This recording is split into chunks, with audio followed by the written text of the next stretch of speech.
प्रिय प्रतियोगी, मैत्री इंस्टीट्यूट की सामान्य अध्ययन की श्रृंखला में आपका स्वागत है। आप मौलिक अधिकारों के खंड में हैं और अनुच्छेद 25 से 28 धार्मिक स्वतंत्रता के अधिकार का यह रिवीजन क्लास है और हम लोग आज अभी हम लोग इस कक्षा में अनुच्छेद 25 और उससे आगे रिवीजन का कार्य करेंगे। तो आइए बात करते हैं अनुच्छेद 25 से 28। 25 से 28 की जब बात होती है, धार्मिक स्वतंत्रता की बात होती है, तो सबसे पहले बात आती है उद्देशिका की, क्योंकि हमारी उद्देशिका में ही धर्म की स्वतंत्रता की बात की है। तो उद्देशिका में 5 स्वतंत्रताएं दी गई हैं: विचार, अभिव्यक्ति, विश्वास, धर्म और उपासना की स्वतंत्रता। हम लोग इस खंड में धर्म की स्वतंत्रता, धार्मिक अभिव्यक्ति, धार्मिक स्वतंत्रता की बात कर रहे हैं। यद्यपि उपासना की स्वतंत्रता भी उसी में है, विश्वास की स्वतंत्रता भी उसी में सम्मिलित है। इसके अलावा हमारे संविधान में पंथ निरपेक्ष शब्द जोड़ा गया। 42वें संविधान संशोधन अधिनियम 1976 के माध्यम से पंथ निरपेक्ष भारत को पंथ निरपेक्ष घोषित किया गया। इस तरह से बाद के काल में पंथ निरपेक्षता को संविधान का मूल ढांचा स्वीकार किया गया। सर्वोच्च न्यायालय ने पंथ निरपेक्षता को भारत के संविधान का मूल ढांचा माना। आइए अब हम लोग बात करते हैं अनुच्छेद 25 की। 25 के 2 भाग हैं।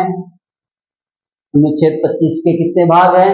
2 भाग हैं, अनुच्छेद 25(1) और अनुच्छेद 25(2). यहाँ 2 भाग हैं। 25(1) पर हम लोग बात कर रहे हैं कि अनुच्छेद 25(1) क्या कहता है। 25(1) कहता है कि प्रत्येक व्यक्ति को अंतःकरण की स्वतंत्रता है। कौन सी स्वतंत्रता है? अंतःकरण की स्वतंत्रता है।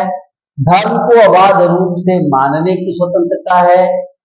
आचरण करने की स्वतंत्रता है। प्रचार प्रसार करने का स्वतंत्रता है।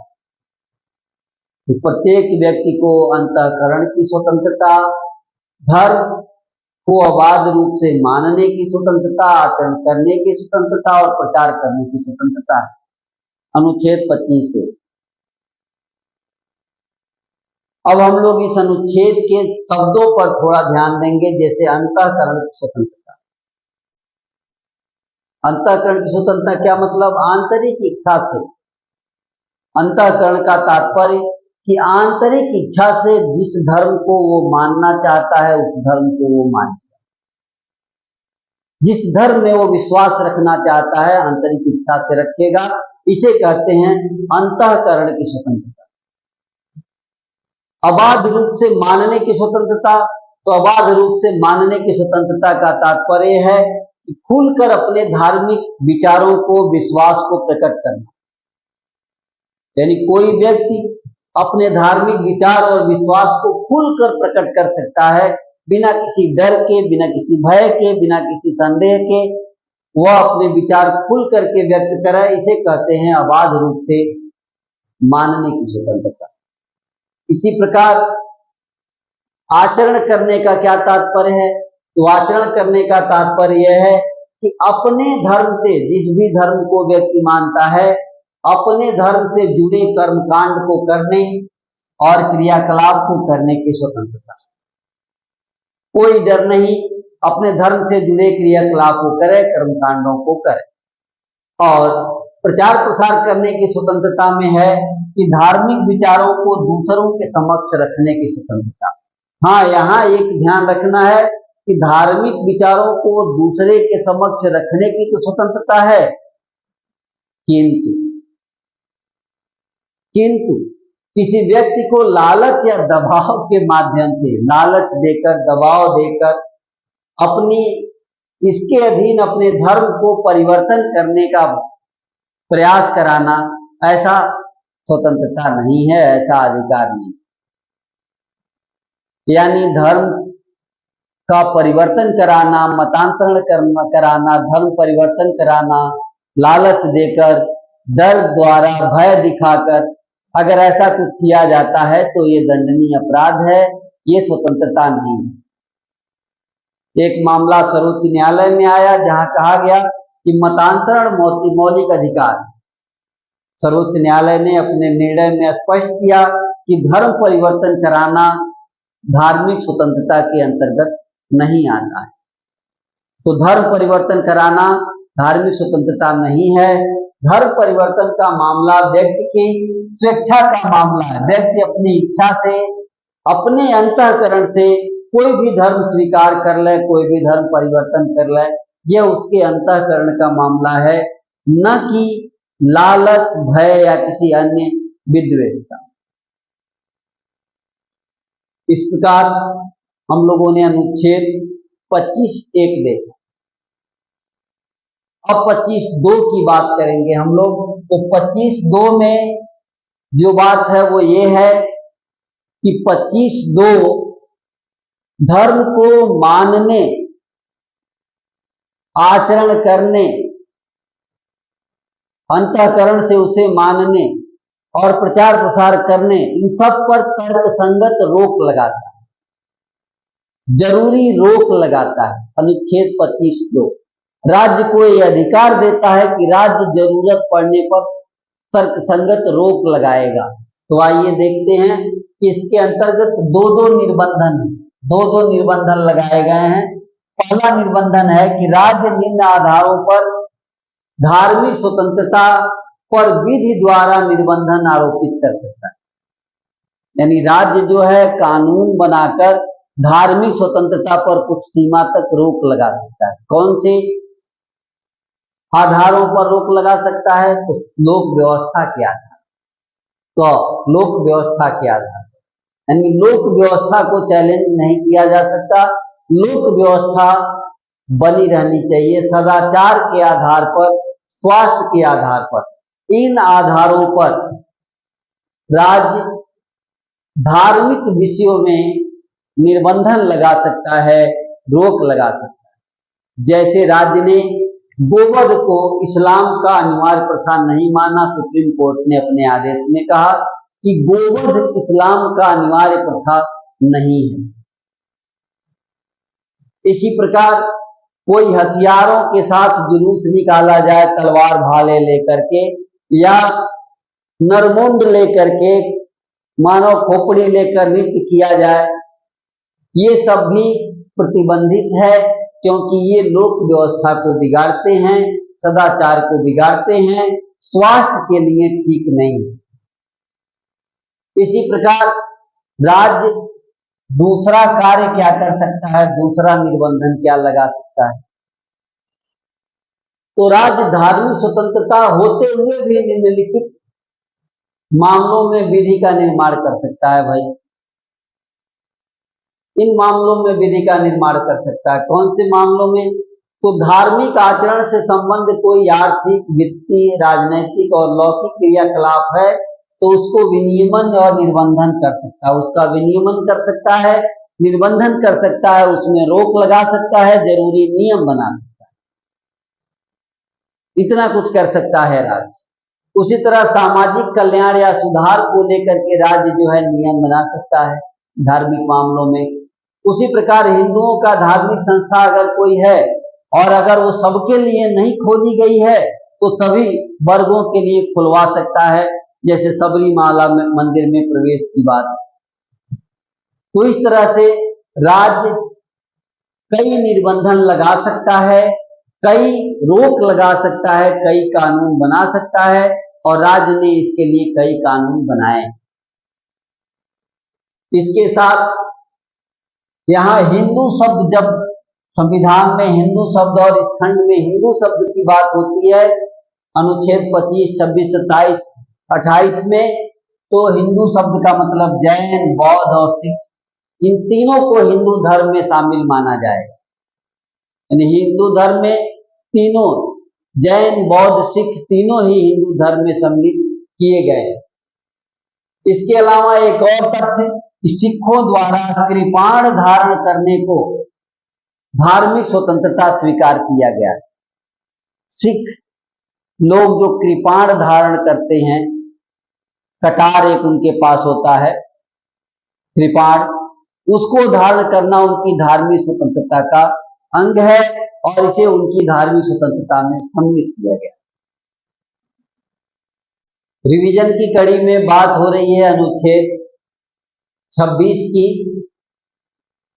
अनुच्छेद 26 जो धार्मिक कार्यों के प्रबंधन की स्वतंत्रता की बात करता है। धार्मिक कार्यों के प्रबंधन की स्वतंत्रता, भारत में धार्मिक कार्य होते ही रहते हैं, धार्मिक कार्यों का प्रबंधन भी होता है। बिना प्रबंधन के धार्मिक कार्य हो नहीं सकते, क्योंकि धार्मिक कार्य में बड़े स्तर पर धन जन का इन्वॉल्वमेंट होता है। तो धार्मिक कार्यों के प्रबंधन की स्वतंत्रता के लिए अनुच्छेद 26 है। अनुच्छेद 26 सबसे पहले कहता है कि 3 बात ध्यान रखना कि लोक व्यवस्था, सदाचार और स्वास्थ्य, धार्मिक कार्यों का प्रबंधन करने के लिए संस्थाओं को 3 बातों का ध्यान रखना।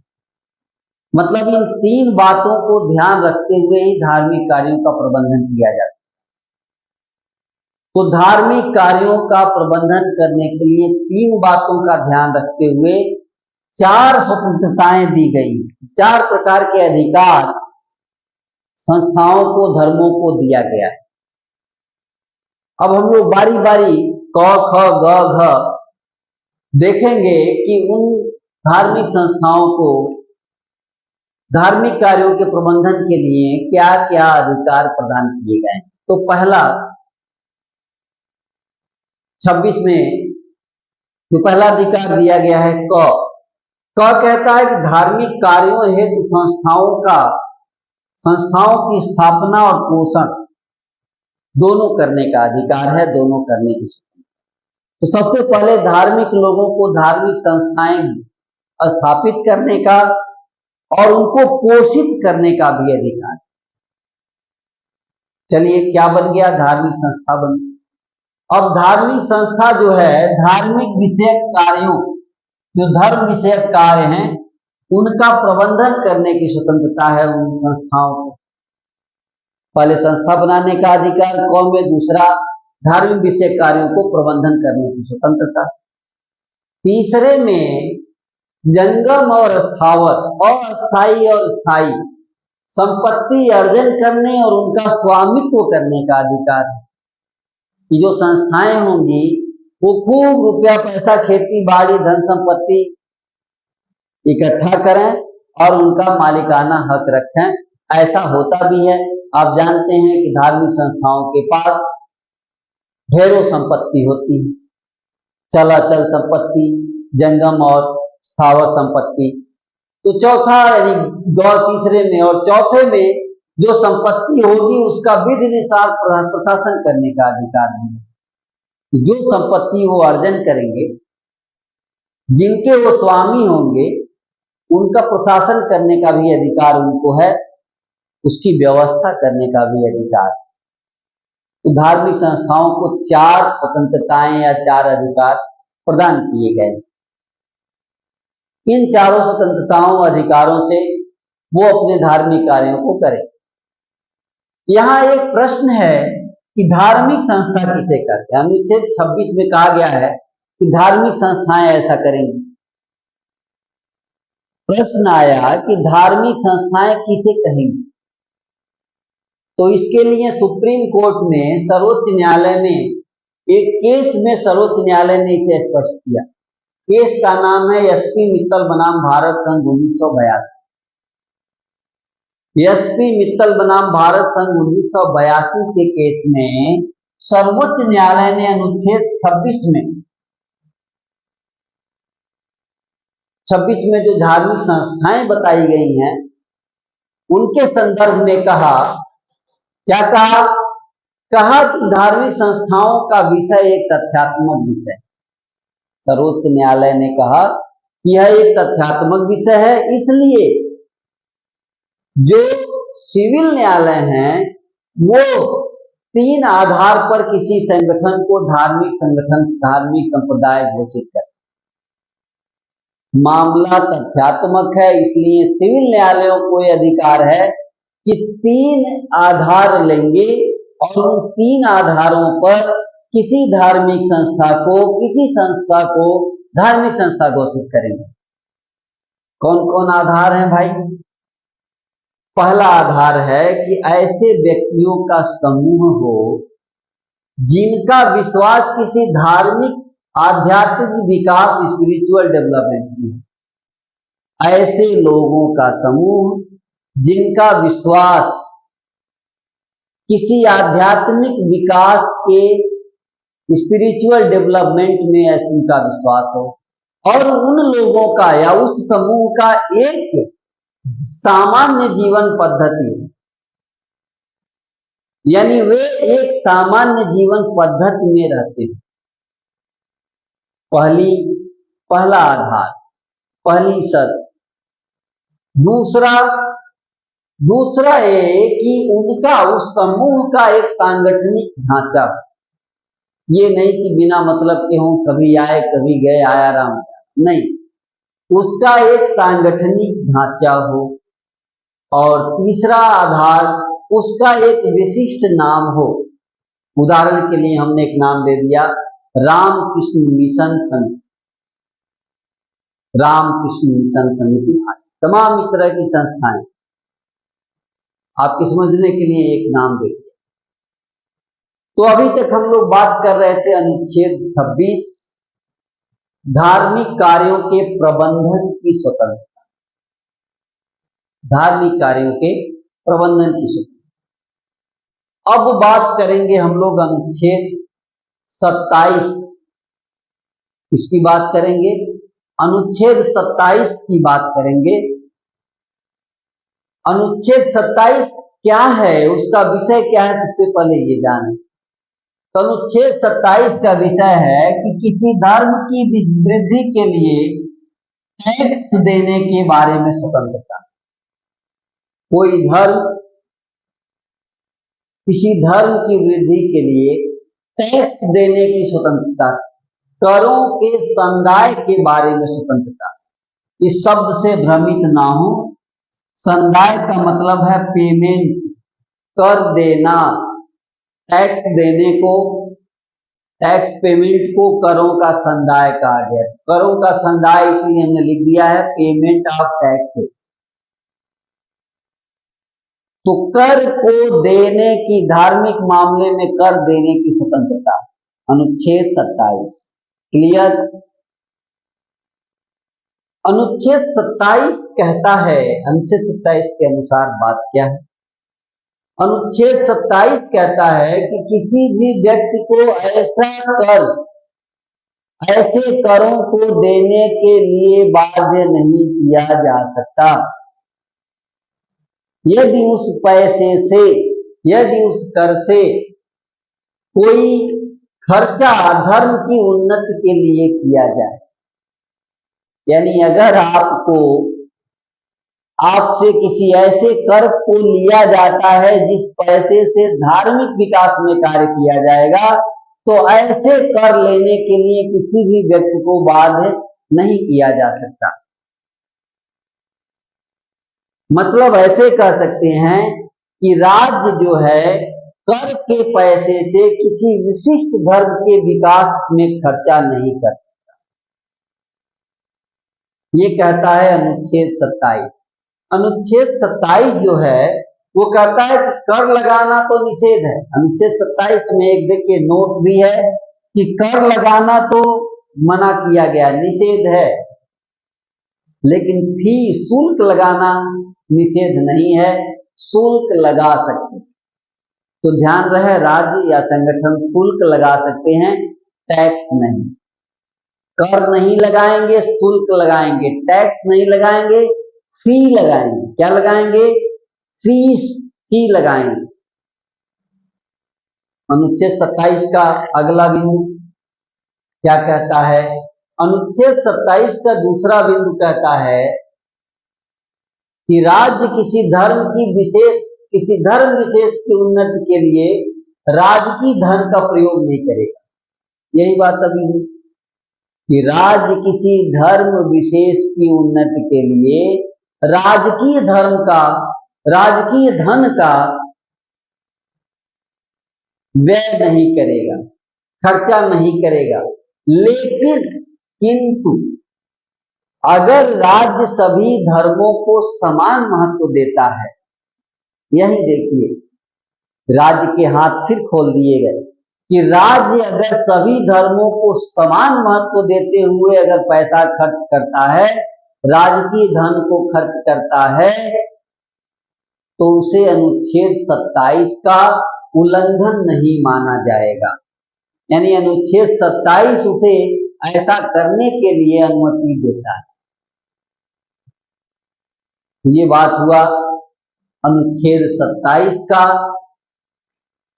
कर लगाने, कर देने, कर की मनाही करने और करों का खर्चा किस आधार पर करना, ये सारी बातों को आपने अनुच्छेद 27 में देखा और समझा। रिवीजन की इस कड़ी में अनुच्छेद 28 पर बात हो रही है। अनुच्छेद 28 जो शिक्षा संस्थाओं में धार्मिक शिक्षा या धार्मिक उपासना में उपस्थित होने के अधिकार की बात करता है। धार्मिक शिक्षा यानी कोई शिक्षा संस्था है, वहां धार्मिक शिक्षा या धार्मिक उपासना है अगर चल रही है, तो उसमें भाग लेने या उसमें भाग न लेने, इस पर स्वतंत्रता की बात करता है अनुच्छेद 28। अब अनुच्छेद 28 के 3 भाग हैं, अनुच्छेद 1, अनुच्छेद 28(1), 2 और 3। शुरू से बात करेंगे हम लोग अनुच्छेद 28(1) पर। अनुच्छेद 28(1) कहता है कि राज्य की निधि से पूर्णतः पोषित कोई शिक्षा संस्था, में सरकारी धन से चलने वाली, पूरी तरह से सरकारी धन से चलने वाली कोई शिक्षा संस्था होगी, तो उसमें धार्मिक शिक्षा नहीं दी जा सकती। बस स्पष्ट शब्दों में, सरकारी धन का प्रयोग करने वाली शिक्षा संस्था, सरकारी धन से चलने वाली पूरी तरह से शिक्षा संस्था, उसमें धार्मिक शिक्षा नहीं दी जाएगी। लेकिन अनुच्छेद 28(2) में इसका अपवाद है। कुछ दशाओं में दी जा सकती है। कौन कौन सी दशाएं? तो अनुच्छेद 28(2) में कहता है कि अनुच्छेद 28(1) की कोई भी बात ऐसे शिक्षा संस्था पर लागू नहीं होती है जिनका प्रशासन तो राज्य कर रहा है, परंतु जिनका विन्यास, न्यास या आधिपत्य यानी जिनका मालिकाना हक, जिनका संचालन कोई ऐसी संस्था कर रही है जिसमें धार्मिक शिक्षा देना आवश्यक। यानी अगर कोई धार्मिक संस्था शिक्षा संस्था चला रही है और उसमें सरकार से सहायता भी मिली है, सरकार से प्रशासन भी है, फिर भी वो अगर धार्मिक संस्था है और उस धार्मिक संस्था के द्वारा धार्मिक शिक्षा देना अगर आवश्यक है, तो ऐसे शिक्षा संस्था में धार्मिक शिक्षा दी जा सकती है। अनुच्छेद 28(3) इससे थोड़ा अलग बात करता है। ये केंद्रित होता है उस संस्था के अंदर लोगों पर, विद्यार्थी पर, फैकल्टी पर, जो भी उस संस्था में काम कर रहा है उन पर, या संस्था से जुड़ा है उन पर। 28(3) कहता है कि सरकार से मान्यता प्राप्त कोई संस्था है, सरकार की निधि से, सरकार के धन से सहायता प्राप्त भी है, तो ऐसे शिक्षा संस्था में किसी भी व्यक्ति को धार्मिक शिक्षा में भाग लेने के लिए बाध्य नहीं किया जाएगा। पहली बात, बाध्य नहीं किया जाएगा। ये क्लियर हो गया। अगर उस व्यक्ति ने अनुमति दे दिया हो तो बाध्य किया जाए, या अगर वो अवयस्क है और उसके संरक्षक ने अनुमति दे दिया हो तो बाध्य किया जाएगा। तो अनुच्छेद 28(3) ध्यान रखिएगा कि ये शिक्षा संस्था में जो भी व्यक्ति हैं, चाहे वो कर्मचारी हो, विद्यार्थी हो, उनकी बात करता है कि उन्हें क्या स्वतंत्रता और क्या अधिकार है। तो बाध्य नहीं किया जाएगा, लेकिन अपनी सहमति से वो उसमें शामिल होने के लिए बाध्य हैं। अगर सहमति उन्होंने दी तो फिर सहमति दी है तो कोई बात नहीं, सहमति दी है तो फिर शामिल होगा। अब हमें बात करनी है कि धार्मिक शिक्षा का क्या मतलब। बात यहाँ हो रही है धार्मिक शिक्षा में भाग लेने की, तो ये स्पष्ट कर लें कि धार्मिक शिक्षा का क्या मतलब। तो धार्मिक शिक्षा का मतलब क्या है? धार्मिक शिक्षा का मतलब एक विशेष धर्म और उसके विविध पहलू। अब उसके विविध पहलू क्या है? जैसे उनके विश्वास, अनुष्ठान, सिद्धांत, रीति रिवाज, संस्कार और भी व्यक्तिगत भूमिकाएं, ये सभी धार्मिक शिक्षा के अंतर्गत आती हैं। क्या है धार्मिक शिक्षा? धार्मिक शिक्षा का मतलब कि कोई विशेष धर्म, कोई विशेष वर्ग, जिसमें कोई धर्म है और उसके तरह तरह के पहलू हैं। कोई भी धर्म है, उसके कुछ विश्वास होंगे, उसमें कुछ अनुष्ठान क्रियाएं होंगी, उसके कुछ रीति रिवाज होंगे, उसके कुछ संस्कार होंगे, उसकी भूमिकाएं होंगी। अगर इन सब की शिक्षा को ही धार्मिक शिक्षा कहा जाता है। तो आपने अनुच्छेद 28 देखा, जो धार्मिक शिक्षा में भाग लेने या उसकी उपासना में भाग लेने के अधिकारों की बात करता है। रिवीजन की इस कड़ी में हम लोग बात करेंगे अनुच्छेद 29 और 30। 29 और 30 क्या है? संस्कृति और शिक्षा संबंधी अधिकार।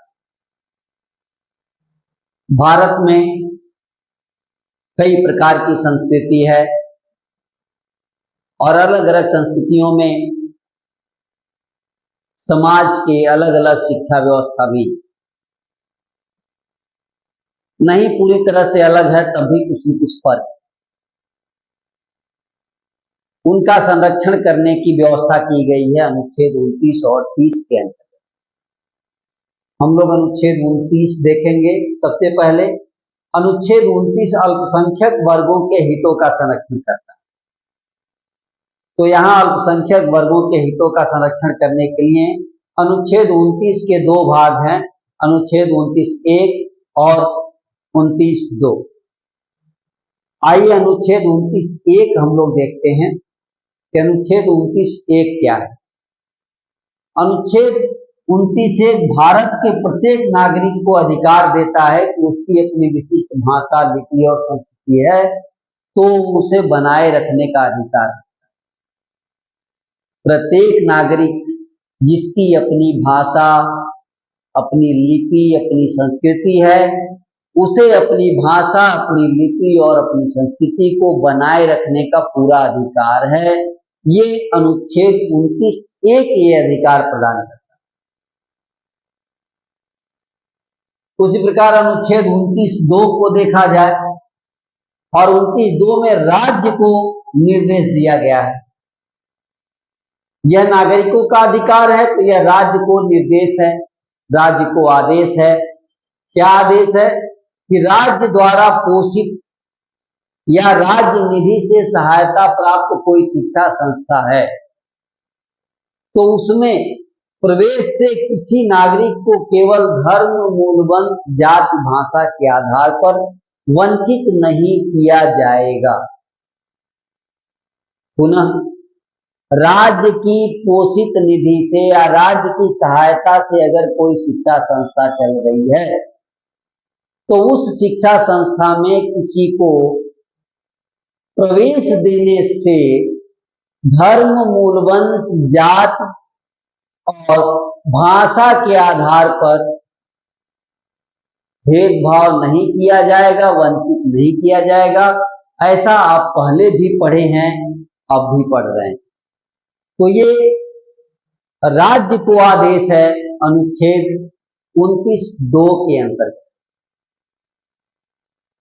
यहां हमें एक शब्द को क्लियर करना है, वो शब्द है संस्कृति, क्योंकि ये अधिकार संस्कृति और शिक्षा संबंधी अधिकार है। तो संस्कृति शब्द को क्लियर करना है। तो संस्कृति क्या है? बताया गया संस्कृति एक जीवन पद्धति। संस्कृति क्या है? एक जीवन पद्धति है। कल्चर क्या है? जीवन पद्धति है। इसमें लोक नृत्य भी है, गायन भी है, वादन भी है, चित्रकला है, त्योहार है, रीति रिवाज है, तमाम चीजें हैं, रहन सहन है, खान पान है, पहनावा है, ये सब संस्कृति के अंग हैं। और इनको अक्षुण्ण रखने का, इनको बनाए रखने का प्रत्येक नागरिक को अधिकार है। अनुच्छेद 29(1) में ये बात दिया गया। तो आपने देखा कि संस्कृति क्या है। अब इसी तरह से हमें अनुच्छेद 30 पर विचार करना कि अनुच्छेद 30 में क्या प्रावधान है, इसको देखा जाए।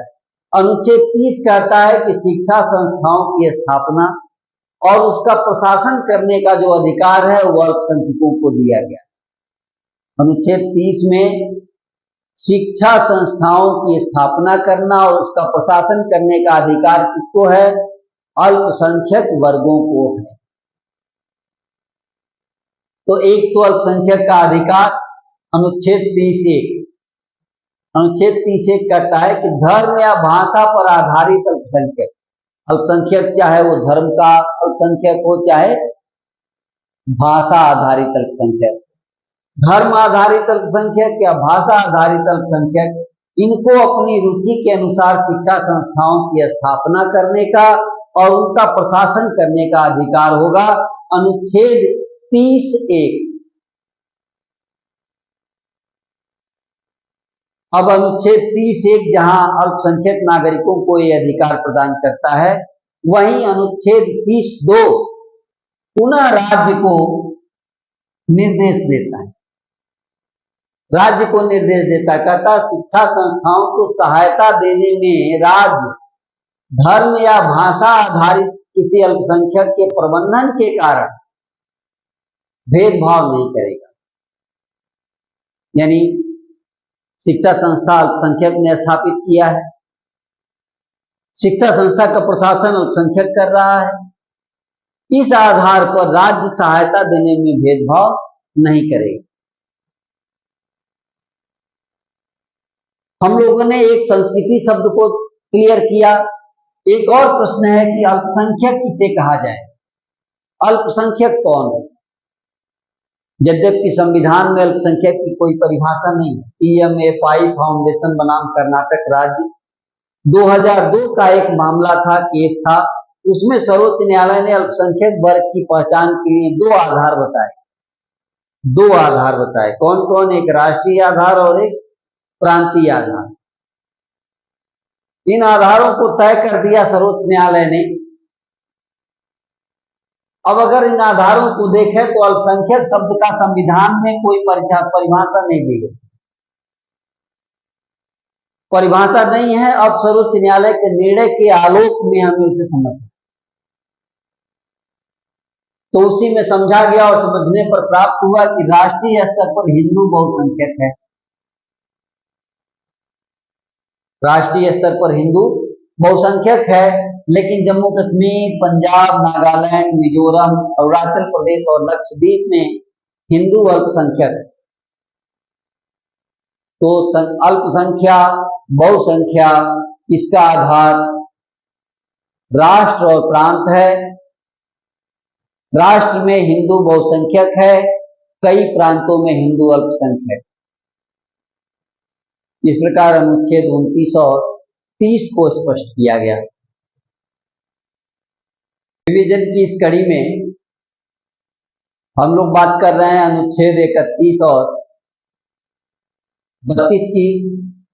तो अनुच्छेद 31 सबसे पहले संविधान में संपत्ति के अधिकार की बात करता था, जिसे हटा दिया गया। तो संपत्ति का अनिवार्य अर्जन ये है संविधान का अनुच्छेद 31। ये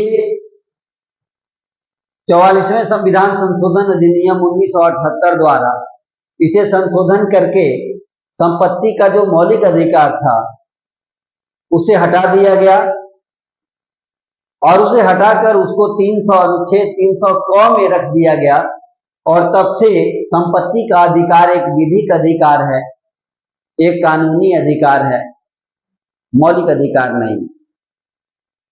तो ये रहा अनुच्छेद 31। अब बात होनी है अनुच्छेद 32 पर, आर्टिकल 32, और यह है संवैधानिक उपचारों का अधिकार, से कहते हैं संवैधानिक उपचारों का अधिकार, यानी राइट टू कॉन्स्टिट्यूशनल रेमेडीज। यह कॉन्स्टिट्यूशनल रेमेडीज है, यह भारतीय संविधान का सबसे महत्वपूर्ण अनुच्छेद है जो मौलिक अधिकारों का प्रवर्तन कराता है, मौलिक अधिकारों को लागू करवाता है। अगर ये अनुच्छेद ना रहे तो मौलिक अधिकार लागू नहीं होंगे और जो अधिकार मौलिक अधिकार दिए गए हैं वो अर्थहीन हो जाएंगे। तो ऐसी दशा में इस अनुच्छेद की हम लोग बात करते हैं कि अनुच्छेद 32 बहुत ही महत्वपूर्ण है और इसके माध्यम से अनुच्छेद जो 12 से 35 के अंतर्गत भाग 3 में मौलिक अधिकार दिए गए हैं उनका प्रवर्तन होता है, उन्हें लागू किया जाता है, लागू कराया जाता है। इन अधिकारों का व्यवहारिक प्रयोग इन अनुच्छेदों के माध्यम, इसी अनुच्छेद के माध्यम से होता है और मौलिक अधिकारों का न्यायिक संरक्षण भी इसी से प्रदान किया गया है। तो यह अनुच्छेद इसलिए महत्वपूर्ण है क्योंकि यह मौलिक अधिकारों को लागू करवाता है। सबसे महत्वपूर्ण मौलिक अनुच्छेद है ये। इस अनुच्छेद के बारे में डॉक्टर अंबेडकर का कथन आप जरूर ध्यान देंगे। डॉक्टर अंबेडकर ने इसके बारे में कहा कि यदि मुझसे कोई पूछे कि संविधान का कौन सा अनुच्छेद सबसे महत्वपूर्ण है जिसके बिना संविधान निरर्थक हो जाएगा, तो उन्होंने कहा तो मैं इसके सिवा यानी अनुच्छेद 32 के सिवाय और किसी अनुच्छेद का नाम नहीं लूंगा, क्योंकि यह अनुच्छेद संविधान की आत्मा है, संविधान का हृदय। तो इस तरह से डॉक्टर अंबेडकर ने अनुच्छेद 32 को संविधान की आत्मा और हृदय बताया, जिसका काम है कि भाई अनुच्छेद 32 के तहत सर्वोच्च न्यायालय को और अनुच्छेद 226 के तहत उच्च न्यायालय को मूल अधिकारों के उल्लंघन के मामले में रिट जारी करने का अधिकार, यानी अनुच्छेद 32 सर्वोच्च न्यायालय, अनुच्छेद 226 उच्च न्यायालय को, सर्वोच्च न्यायालय को रिट जारी करने का अधिकार मिला है इस 32 और 226 के अंतर्गत। कब? जब मौलिक अधिकारों का उल्लंघन हो। तो मौलिक अधिकारों का उल्लंघन होगा तो रिट जारी होगी। रिटों की चर्चा अनुच्छेद 32(2) में की गई। 5 प्रकार के रिट हैं। रिटों की चर्चा अनुच्छेद 32(2) के अंतर्गत की गई है, जिसमें से पहले रिट की बात हो रही है और इसका नाम है बंदी प्रत्यक्षीकरण। पहला रिट है बंदी प्रत्यक्षीकरण, हैबियस कॉर्पस या हैबिस कॉर्पस। इसको कहते हैं सशरीर प्रस्तुत होना। यह आदेश जो है न्यायालय द्वारा बंदीकर्ता को दिया जाता है, जो किसी व्यक्ति को बंदी बनाता है। जैसे पुलिस बंदी बनाती है, कोई भी अगर किसी को बंदी बनाता है, पुलिस बंदी बनाती है, तो पुलिस को यह अधिकार है, आदेश है, बंदीकर्ता को यह आदेश है। क्या आदेश है न्यायालय का? कि बंदी व्यक्ति को 24 घंटे के भीतर न्यायालय के सामने प्रस्तुत किया जाए, न्यायालय के समक्ष प्रस्तुत किया जाए, सशरीर यानी बिल्कुल उसे ही लाके प्रस्तुत किया जाए। और इसलिए प्रस्तुत किया जाए ताकि न्यायालय उसके बंदीकरण के आधारों की जांच कर सके। उस व्यक्ति को क्यों बंदी बनाया गया है इसकी जांच करे, और अगर उसके बंदीकरण का आधार ठीक नहीं है, सही नहीं है, तो उस बंदी को मुक्त कर देगा न्यायालय। इसलिए ये अनुच्छेद 32 का हैबियस कॉर्पस बंदी प्रत्यक्षीकरण, ये पहला रीट जो अत्यंत महत्वपूर्ण है कि बंदी के अधिकार को सुनिश्चित करता है। इसमें अनुच्छेद 21 में आपको ध्यान होगा प्राण और दैहिक स्वतंत्रता के खंड में कि वहीं पर बंदी व्यक्ति को 24 घंटे के भीतर न्यायालय के सम्मुख प्रस्तुत करने की बात की गई थी। अर्थात बंदी प्रत्यक्षीकरण का जो मामला है इस रीट का, वो अनुच्छेद 21 का उदाहरण है, या अनुच्छेद 21 में प्रत्याभूत जो अधिकार हैं वो बंदी प्रत्यक्षीकरण के माध्यम से प्राप्त होते हैं। इस प्रकार बंदी के मामले में जब बात होती है तो बंदी, इसमें लोक अधिकारी और निजी व्यक्ति दोनों के खिलाफ इसे जारी किया जा सकता है। यानी बंदी व्यक्ति लोक अधिकारी बंदी करे या निजी व्यक्ति बंदी करे, निजी व्यक्ति का बंदीकरण का भी एक रूल नियम। तो यह निजी प्रश्न पूछा गया है कि किसके किसके विरुद्ध इसे जारी किया जा सकता है, तो इसे निजी व्यक्ति के विरुद्ध जारी किया जा सकता है या फिर लोक अधिकारी के विरुद्ध जारी किया जा सकता है। ये हुआ अनुच्छेद 32 का 5 रीटों में से पहला रीट बंदी प्रत्यक्षीकरण। इसके बाद रीट नंबर 2 जिसको परमादेश कहते हैं, मैंडामस परमादेश। यह न्यायालय के विवेकाधीन, न्यायालय के विवेक पर यह आधारित है कि न्यायालय ऐसा आदेश अपने विवेक से जारी करे। इसके माध्यम से न्यायालय क्या करेगा, किसी लोक अधिकारी सरकारी आदेश को यह आदेश देगा कि वह अधिकारी, वह लोक अधिकारी सरकारी अधिकारी वह कार्य करे जिस कार्य के लिए उसको रखा गया है और उस कार्य को करने के लिए उसने मना कर दिया। कोई सरकारी अधिकारी अगर अपने जिम्मेदारी का निर्वहन नहीं किया है तो कोर्ट मैंडामस रिट जारी करके कहेगा कि आपने अपने अधिकारों का प्रयोग क्यों नहीं किया, आपको यह करना है, करने के लिए बाध्य करो। मैंडामस राज्यपाल और राष्ट्रपति के विरुद्ध जारी नहीं होता। अब ऐसा नहीं है कि न्यायालय राष्ट्रपति और राज्यपाल को आदेश जारी करके कहे कि आपको अपना काम करना है, तो इनको नहीं जारी करेगा। और एक और कंडीशन में जो परमादेश है वो जारी नहीं होता, वह है दो व्यक्तियों के मध्य कोई संविदा है, कोई कॉन्ट्रैक्ट है, कोई समझौता है और उसके अधीन कोई कार्य है, तो उसके लिए भी परमादेश जारी नहीं हो सकता। तो परमादेश राष्ट्रपति, राज्यपाल और दो व्यक्तियों के मध्य संविदात्मक कार्य के लिए जारी नहीं किया जा सकता। बाकी सभी लोक अधिकारियों के विरुद्ध यह परमादेश न्यायालय द्वारा जारी किया जा सकता है। इसके पश्चात रीट नंबर 3 जिसे प्रतिषेध कर, रीट नंबर 3 का अभिप्राय है कि रीट नंबर 3 या तो न्यायिक संस्था के विरुद्ध जारी होगा, अर्ध न्यायिक संस्था के विरुद्ध जारी होगा, अधीनस्थ न्यायालयों के विरुद्ध जारी होगा।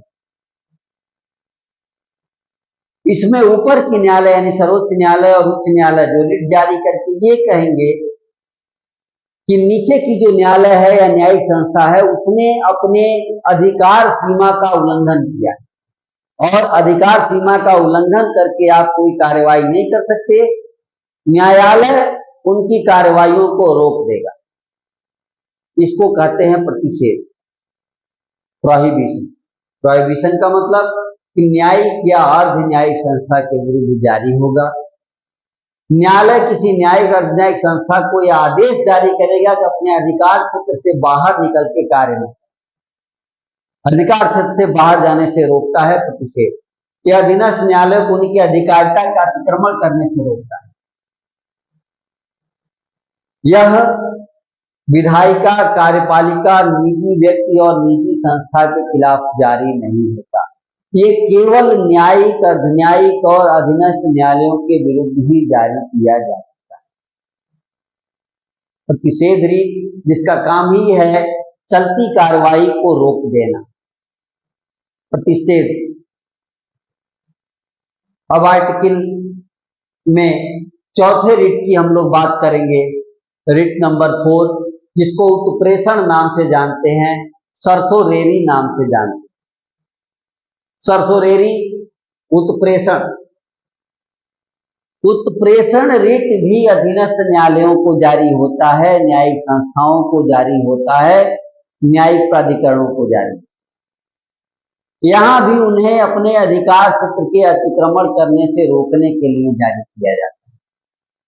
प्रतिषेध और उत्प्रेषण दोनों रीट का कार्य एक ही है, बस कार्य कब उत्प्रेषण रीट जारी होगा और कब प्रतिषेध रीट जारी होगा इनमें अंतर जानना।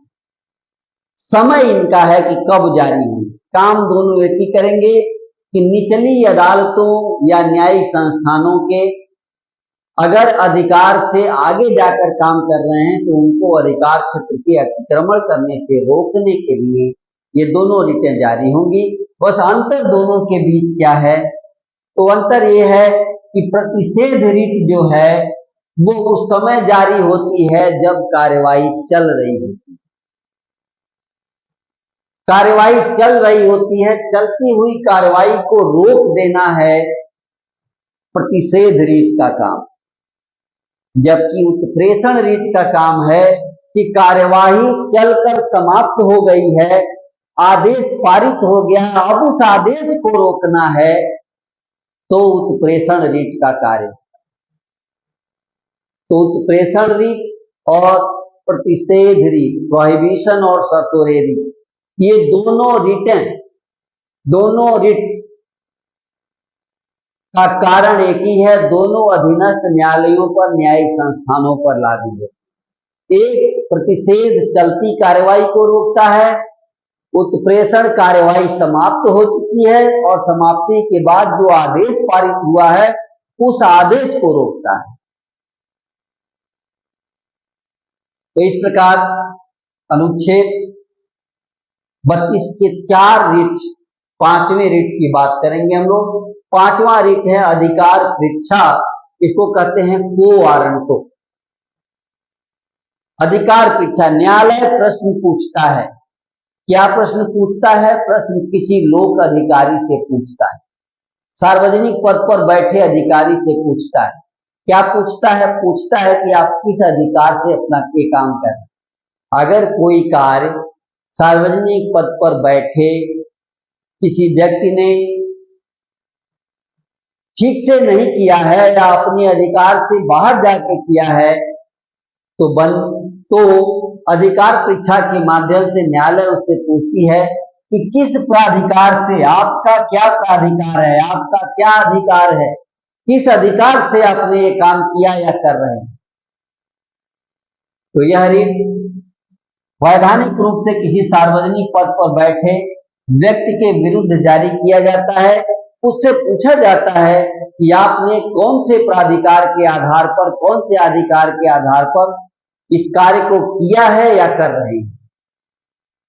इस प्रकार ये 5 रिट जो है मौलिक अधिकारों के उल्लंघन से नागरिकों और व्यक्तियों को सुरक्षा प्रदान करते हैं और मौलिक अधिकारों का प्रवर्तन कराते हैं, न्यायालयों द्वारा इनको जारी करते हैं।